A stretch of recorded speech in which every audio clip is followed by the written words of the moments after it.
On my father's 72nd birthday, my brother Ethan stood up in front of a room full of relatives, neighbors, and old friends, raised a stack of papers above his head, and said, "Dad's moving into Brookside Manor next week. The house is being sold. Madison, you've got until Sunday to pack your bags." Just like that, at a table set with candles and cake, surrounded by people who'd sung "Happy Birthday" 10 minutes earlier, he gutted me in front of everyone. My stepmother Gloria sat beside my father, her hand on his shoulder, wearing that careful smile she uses when she wants people to believe she's the calm in the storm. My father's fork hovered over his plate. "Moving? I thought we were going to Oregon this summer." His voice wavered, his eyes cloudy. "Maybe you've seen greed dress up as concern. Maybe you've watched someone you love get swallowed by it. What would you do if, in a single breath, your family tried to erase you from your own home?" Tell me what you think in the comments. And if you want the truth behind what happened that night, make sure you like, share, and subscribe, because you're not going to believe what I had to do next. I didn't answer Ethan. My chair scraped back, the sound sharp in the hush after his announcement. I could feel 20 pairs of eyes on my back as I walked toward the French doors. Outside, the air was cold enough to sting. My hands were shaking, but not from the chill. I pulled out my phone, scrolled to one name, and pressed call. Mark picked up on the second ring. "It's happening," I said. "Bring Walt." And Dr. Lynn. "Now." He didn't ask questions, just said, 15 minutes. Keep them there." Through the glass, I could see Ethan laughing with Frank, the real estate agent Gloria had invited. Paper spread between them like they were planning a surprise party instead of dismantling a life. My father sat hunched, blinking at the noise around him. Gloria leaned close to his ear, whispering something that made him frown. I slipped the phone back into my pocket, took a breath that felt like swallowing glass, and stepped inside. I slid into my seat, smiled at Ethan as if his words hadn't just detonated the room, and picked up my fork. If they thought I was going to leave quietly, they'd miscalculated. Badly. I kept my eyes on my plate, forcing my hands to stay still while my heart hammered so loud I swore Ethan could hear it. The air in that dining room was thick, perfume, roasted lamb, and the scent of something rotting just under the surface. I could feel Gloria watching me, her smile sharp as glass. I leaned back in my chair, reached casually for my phone, and slid it under the table. My thumb found Mark's name without looking. When he answered, his voice was low, steady. "Mark," I whispered. "It's happening. Bring Walt. And Dr. Lynn. Now." A pause. Then, 15 minutes. Keep them there. The line went dead. I slipped the phone into my pocket before anyone noticed. Through the flicker of candlelight, I caught Frank's voice at the far end, murmuring to Ethan as they shuffled papers between them. Ethan's laugh was short, smug, like the sound of a door locking behind you. My father sat between them, shoulders curled forward, staring at the tablecloth as if trying to remember where he was. Gloria leaned in, close enough that her lips almost touched his ear, whispering something that made him shake his head slowly, like a child refusing medicine. I forced myself to take a sip of water, the cold hitting my teeth like ice. No one could know what was coming. Not yet. I pushed back my chair just enough to adjust my napkin, scanning the room. Every face at that table was part of a picture they thought they understood. A birthday dinner, a family gathering. None of them saw the trap they were sitting in. Ethan raised his glass in my direction, smirking like we were sharing some private joke. I smiled back, matching his toast, my fingers tightening around the stem until I thought it might snap. He didn't know I'd been waiting for this moment. He didn't know about the folder on Mark's desk, the videos, the lab results, the pages of signatures that would make his little stack of papers worthless. Gloria turned her gaze to me then, eyes glittering. "You seem quiet tonight, Madison," she said, her tone sweet enough to make my skin crawl. I let the corner of my mouth curl, just slightly. "Just taking it all in," I replied. And I was every twitch, every sideways glance, every slip of their control. The chatter swelled again, forks scraping plates, someone asking for more wine.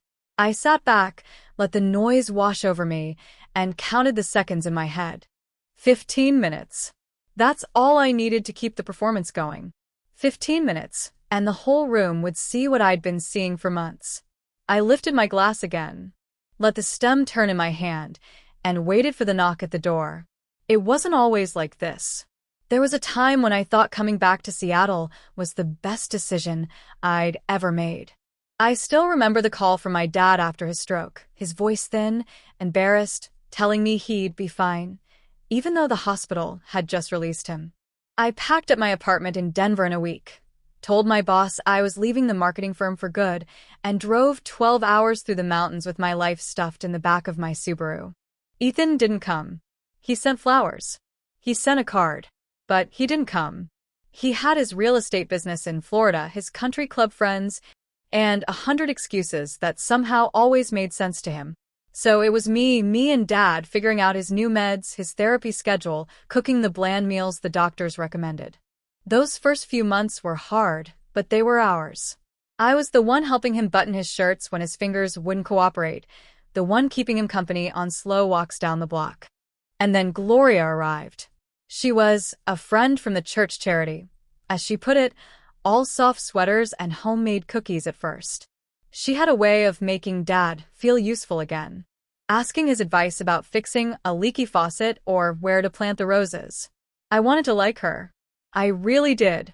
But it didn't take long to notice how easily she stepped into the spaces I'd been filling, answering his phone, rearranging his calendar, telling me not to fuss so much about his appointments. At first, it was small things. I'd come home from the store to find the mail already sorted, bills tucked away somewhere I couldn't find, Dad's insurance forms handled before I'd seen them. Then bigger things, a second set of house keys I hadn't given her, conversations with Ethan that went quiet the moment I walked in. There were afternoons I'd walk into the kitchen and see her at the counter, crushing something into a glass of juice, her back to me. Just as vitamins, she'd say over her shoulder, smiling that easy smile. But Dad was more tired, more confused. Sometimes he'd forget we'd already had dinner, or he'd lose his train of thought mid-sentence. I started keeping a journal, times, dates, what he'd eaten, what she'd given him. I took photos when I could. I didn't want to believe it, but the pattern was there, plain as day. I never told Dad. Not then. I just tightened my grip on the little world we had left, even as I felt it slipping. Ethan still stayed away, except for the occasional phone call that always seemed to come after he'd spoken to Gloria. She became the gatekeeper. And me? I became the one on the outside looking in, trying to figure out how to keep my father safe without blowing everything apart. By the time Ethan finally decided to fly in for Dad's birthday, I already knew this night would be a turning point. I just didn't know yet how far they were willing to go, or how far I'd have to go to stop them. The first time I knew for sure was a Thursday night in late February. The rain had been falling all day, drumming against the windows, and Dad was asleep in his chair. I'd gone upstairs to fold laundry, but halfway through a pile of towels, I realized I'd left my phone charging on the kitchen counter. When I came back down, the sound of Gloria's voice stopped me cold. She was standing at the stove, her back to me, stirring a pot of soup. In her left hand, she held a small white bottle. I watched her shake 2 pills into her palm, crush them between the back of a spoon and the counter, then tip the powder into Dad's bowl. My heart was pounding so loud I was sure she'd hear it. I stepped into the room like I hadn't seen a thing. "What are you making?" I asked, forcing my voice to stay steady. "Chicken noodle. Comfort food," she said, smiling without looking up. "He hasn't been sleeping well, so I'm adding something to help him rest." "Something?" I echoed. She gave a small laugh. "Just a vitamin blend a friend recommended. All natural." But I'd seen the label before she tucked the bottle into her cardigan pocket, lorazepam. Prescription sedative, not vitamins. That night, after she went upstairs, I carried the half-finished soup to the sink and poured it down the drain. I took the bottle from her pocket while she showered, snapped photos of the label, and slipped it back exactly as I'd found it. I started setting up my phone on the counter whenever she cooked, pretending I was filming new recipes for a friend. She never questioned it. Over the next few weeks, I captured enough footage to make my skin crawl, pills into tea, into yogurt, into applesauce. Always when Dad wasn't looking. I also noticed how the timing lined up. Every time she dosed him, Ethan would call within an hour. Their conversations were quick, coded. I couldn't hear the words, but I could see his name on the screen. See the way she'd step out onto the porch to talk. One afternoon, I caught her in the study rifling through Dad's filing cabinet. Looking for the tax receipts, she said smoothly. But the drawer she'd been in was where he kept the deed to the house. By March, I had a folder on my laptop labeled for Mark with videos, photos, and a spreadsheet logging every time she'd given him something. I kept it password protected, hidden under a boring file name. I didn't know how long I'd have to wait, but I knew patience was my only weapon. Still, every day felt like a countdown. Dad's energy was slipping, his voice softer, his naps longer. If I pushed too soon, I risked tipping her off. If I waited too long, I risked losing him entirely. That was the knife's edge I was walking. And as Ethan's birthday RSVP came in, 2 words, "I'll be there," I knew the clock was almost at 0. Ordered his favorite chocolate cake from a bakery 2 towns over, and spent hours going through old photo albums to make a slideshow, pictures of him fishing in Montana, dancing with Mom at their wedding, teaching me how to ride a bike on the cracked driveway of our first house. I wanted him surrounded by reminders of a life worth protecting. Gloria acted thrilled at first, clapping her hands when I told her about the guest list. But then she started inserting her own touches. "We should invite Frank," she said over breakfast, sliding 2 sugar cubes into her coffee. "He's been such a good friend to the family." Frank was a real estate agent I'd met exactly once. The same man whose business card I'd found in Gloria's purse next to a handwritten note with the words, "Ask about quick sale." I smiled like I didn't know a thing. Of course. The more the merrier. The week before the party, I made sure every invitation had gone out. To cousins, neighbors, old friends from Dad's construction days. I wanted the house full. Every seat taken. A crowd meant witnesses. Witnesses meant no way for them to rewrite what happened. 2 days before the big night, I found Gloria in the kitchen with Ethan on speakerphone. "Yes, it's all set," she was saying, her voice low and deliberate. After the announcement, "We'll keep her calm until it's done." I stepped in just as she hit the end call button. "Who was that?" I asked. "An old friend from church," she said smoothly, rinsing a coffee mug. The day of the party, I woke up before sunrise, pacing the kitchen while the coffee brewed. My stomach was tight, every nerve on edge. I checked the slideshow twice, made sure the front gate latch worked, and double-checked the spare keys were locked away. Around noon, I drove to pick up the cake. On the way back, I called Mark. "Tonight," I told him. "Be ready." By 5, the house was buzzing with voices. Laughter floated in from the backyard, where neighbors mingled over platters of shrimp cocktail and mini quiches. Dad was in his favorite armchair, smiling at everyone who came through the door. He looked tired, but for the first time in weeks, I saw a spark in his eyes. Gloria swept around in a crimson dress, greeting guests like she owned the place. When Frank arrived, she kissed him on the cheek and took his coat, her hand lingering a second too long on his arm. Ethan came in last, shaking the rain from his hair, that same easy grin plastered on his face. I moved through the crowd with a tray of drinks, smiling, laughing, playing the perfect hostess. But under it all, I was counting minutes. The fuse was lit, and by the time the candles were blown out, everything would be in motion. Dinner was nearly over when Frank cleared his throat at the far end of the table. He stood, straightening his tie, and placed a leather folder in front of Ethan. My brother rose slowly, like an actor hitting his cue, and tapped the folder with 2 fingers. "I have some news," he said, his voice carrying just enough to hush the chatter. "After talking it over with Dad, we've decided it's time to make a change. He'll be moving into Brookside Manor next week, where he can get the care he needs. This house will be listed immediately." Then he looked right at me, a smirk tugging at his mouth. "Madison, you've got until Sunday to pack." The room went still except for the faint hum of the heater. I could feel the heat rising up my neck, but I kept my face neutral. Across from me, Dad's fork hovered in midair. Moving? We were supposed to go to Oregon this summer, he said, his brow furrowed. Gloria placed a manicured hand on his shoulder. Sweetheart, We talked about this. it's what's best for you. No, he murmured, shaking his head, but the confusion in his eyes was like a knife in my chest. Frank slid a stack of papers toward Ethan, who spread them out like a winning hand at a poker table. The realtor's here tonight as a courtesy, Ethan continued. We'll sign the listing agreement after cake. I glanced toward the front door. Not yet. 10 more minutes. From down the table, Aunt Lynn shifted in her seat. Seems a little sudden, doesn't it? She said, her tone uncertain. It's for his health, Gloria replied smoothly. And the market's hot. We can't waste time. I set my glass down, letting the stem click against the wood. Funny, I said lightly. Dad's never mentioned wanting to sell. Ethan's smile didn't falter. He doesn't have to. That's what power of attorney is for. My stomach twisted, but I forced a small laugh. Right. Convenient.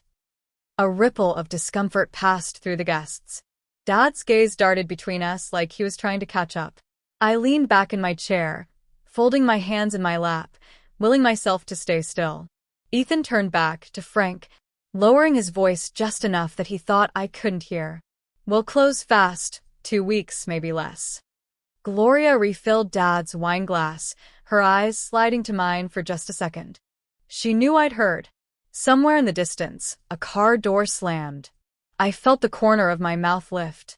Ethan raised his glass, toasting to fresh starts. The guests raised theirs. Uncle Walt followed, his weathered face set in stone, and Dr. Lynn trailed last, carrying a slim black case. The air shifted instantly. You could feel it, a ripple of unease sliding down the table. This is hardly the time. I took my seat again, letting my fingers rest lightly on the tablecloth. Actually, I said, it's exactly the time. Dr. Lynn moved to my father's side, kneeling so they were eye level. Richard, may I ask you a few questions? He said gently. Dad nodded, though confusion still clouded his face. Mr. Cole, Mark began, flipping open the folder. There's been concern about some recent decisions attributed to you, decisions about your home and finances. Before we proceed, I think it's important to establish whether you were in a position to make those decisions freely. Gloria let out a brittle laugh. Oh, please. He knows what he wants. Mark ignored her. These levels would impair judgment, memory, and awareness. The room went utterly still.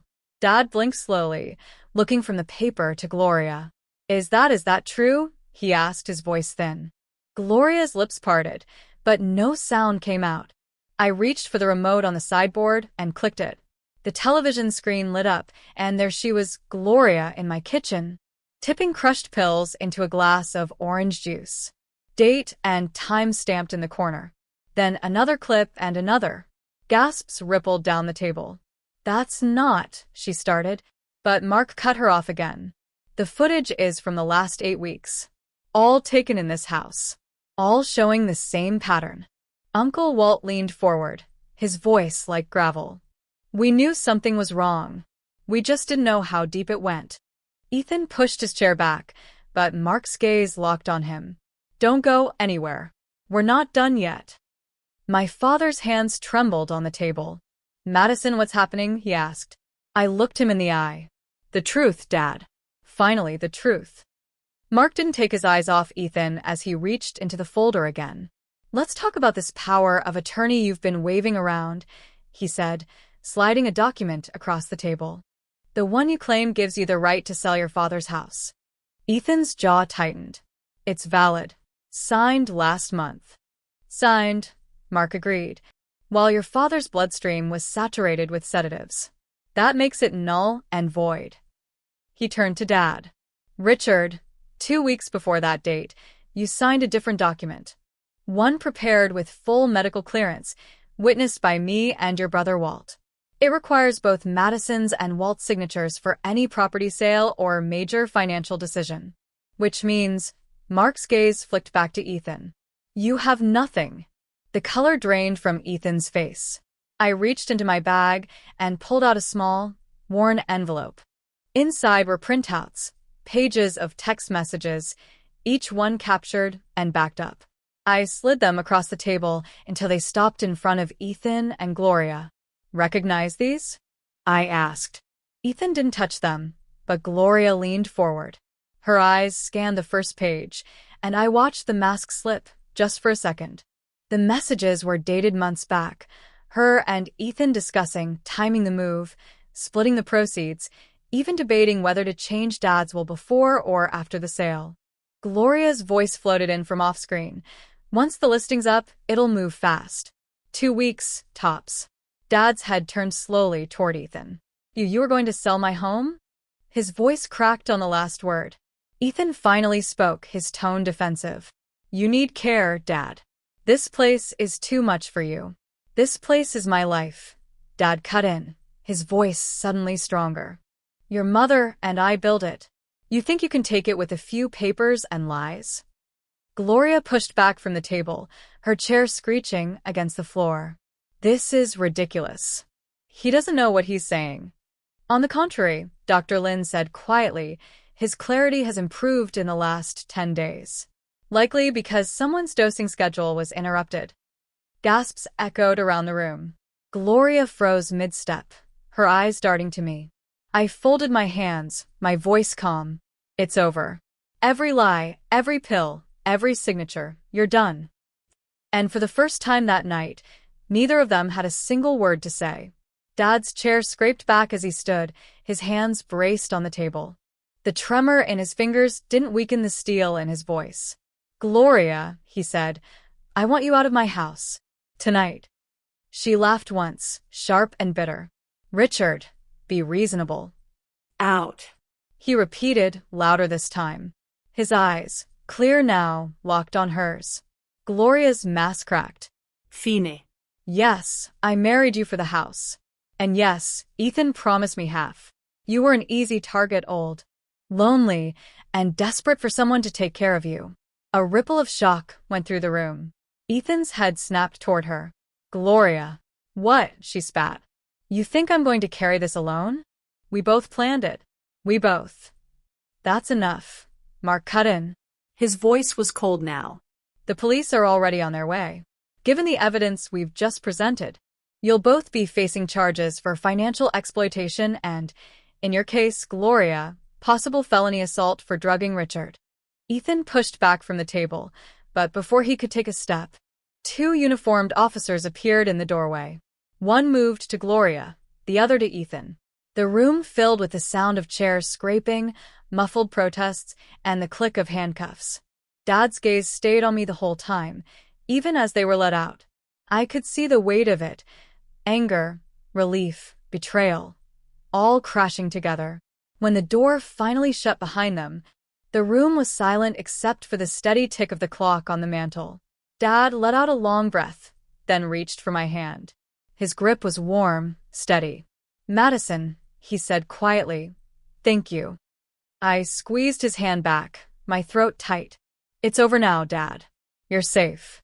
But in the back of my mind, I knew this wasn't the kind of night you forget. And safety was something you had to keep fighting for. 3 months later, the house felt different. Warmer. Quieter.